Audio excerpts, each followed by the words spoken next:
আল্লাহর কাছে ডাকি, আল্লাহ তুমি আমাকে কালা কুফাসারটা সন্তান দাও, তবু তুমি আমার একটা বাচ্চা দাও যে আমাকে মা বলে ডাকবে। লিফটে ঢুকবে তখনও ঘুরে ফিরে আমার দিকে 2-3 বার তাকাচ্ছিল।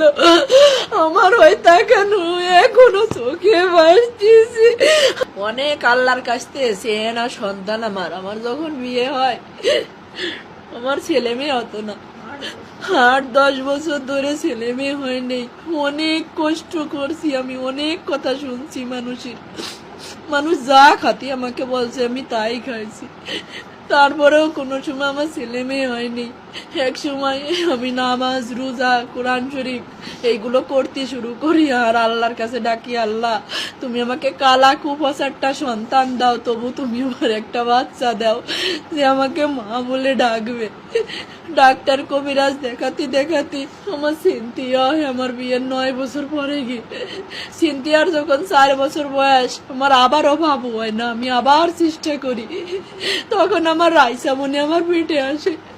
হ্যাঁ, তখন থেকে আমাদের জীবনটা বদলে যায়। আমাদের জীবনটা এত সুখের ছিল না, অনেক কষ্টের ছিল আমার জীবনটা আর আমার স্বামীর জীবনটা। একে তো সন্তান হারা, আমাদের টাকা পয়সার সমস্যা, সব কিছুর সমস্যা ছিল। যখন আমার রাইসা আমার গর্ভে আসে আমার জীবনটাই বদলে যায়। আমার রাইসা যখন জন্ম নেয় তখন ওর আব্বু ব্যবসা শুরু করে। আজ ওর বাবা ব্যবসায়ী, প্রতিষ্ঠিত ব্যবসায়ী, কিন্তু আমার বাকি নাই। আমার লক্ষ্মী মেয়ে বুড়োই গেছে।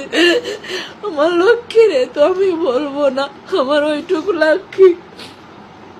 8 বছর বয়স শেষ হয়ে 9 বছর চলতেছে।